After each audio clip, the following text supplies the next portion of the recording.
Bonjour et bienvenue, voici notre tour d'horizon économique, géopolitique et boursier. Nous sommes le mercredi 20 décembre et pour comprendre comment tourne la planète finance à 10 jours de la fin de l'année, c'est sur la bourse au quotidien et nulle part ailleurs. Et l'épisode du jour s'intitulera Blockchain of Fools.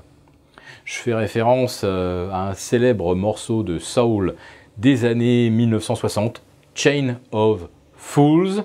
Et pourquoi ne ferais-je pas, moi aussi, un jeu de mots, puisque, semble-t-il, quelques entreprises américaines s'amusent à appâter le chaland en mettant blockchain, crypto, bitcoin dans leur raison sociale, même si 0% de leur chiffre d'affaires n'est réalisé effectivement ni avec la technologie blockchain, ni avec le bitcoin ou toute autre crypto-devise.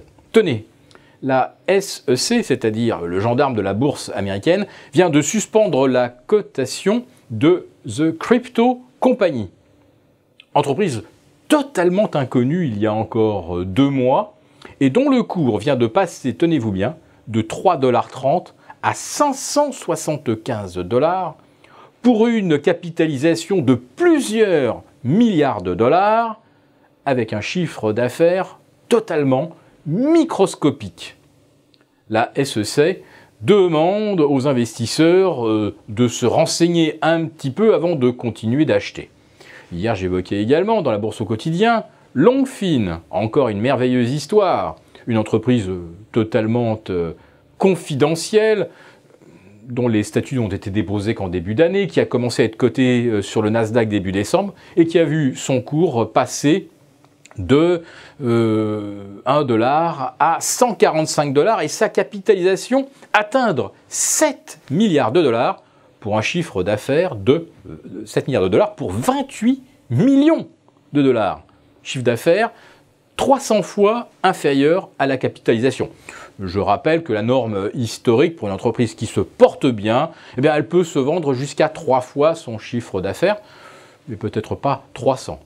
D'autant qu'en plus, pour l'instant, Longfin ne réalise aucun pourcent de son chiffre d'affaires, ni avec la blockchain, ni avec la crypto, ou aucune crypto-devise. C'est simplement qu'ils ont racheté une entreprise qui a des projets de développement à partir de la blockchain sur le microcrédit. Mais pour l'instant, 0% de chiffre d'affaires réalisé avec quoi que ce soit qui est à voir avec la crypto ou la blockchain.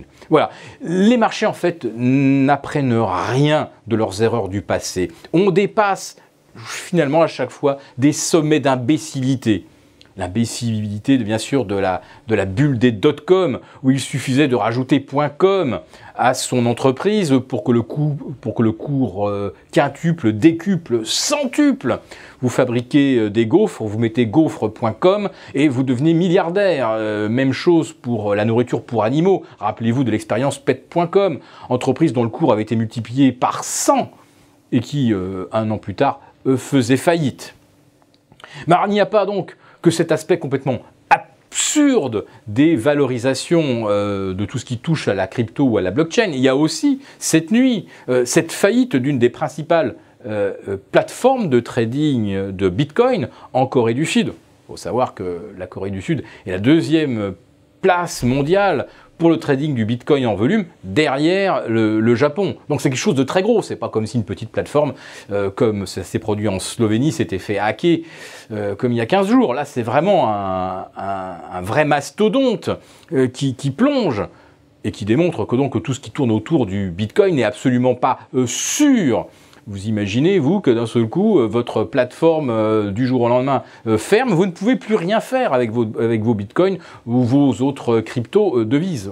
On en est là. Il faut en avoir conscience. Mais ça n'a pas finalement empêché le bitcoin de se ressaisir après un trou d'air de moins 20% cette nuit. Pour l'instant, ce n'est pas encore le crack que l'on pouvait redouter. Revenons maintenant donc sur l'état des marchés à 10 jours de la fin de l'année. Alors, les habillages de bilan se poursuivaient hier soir à Wall Street et puis ils se sont finalement interrompus avec le vote de la taxe réforme. Alors, c'est pas que le vote ait été négatif, c'est juste qu'il va falloir revoter.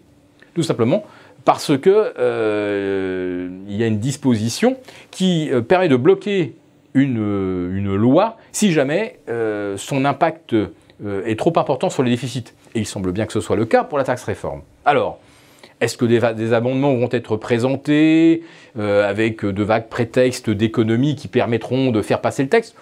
Probablement, mais si tel n'était pas le cas, on devra à nouveau discuter, amender pour finalement approuver ce texte au forceps. En tout cas, à Wall Street, il semblerait quand même que l'on n'ait pas vraiment l'intention d'aller beaucoup plus haut. En Europe, on voit bien qu'il n'y a plus personne qui tire les cours, donc on peut dire que l'année, elle est quasiment terminée pour les marchés d'actions. En revanche, pour les cryptos et tout ce qui tourne autour, attention, les signaux d'alarme commencent à se multiplier.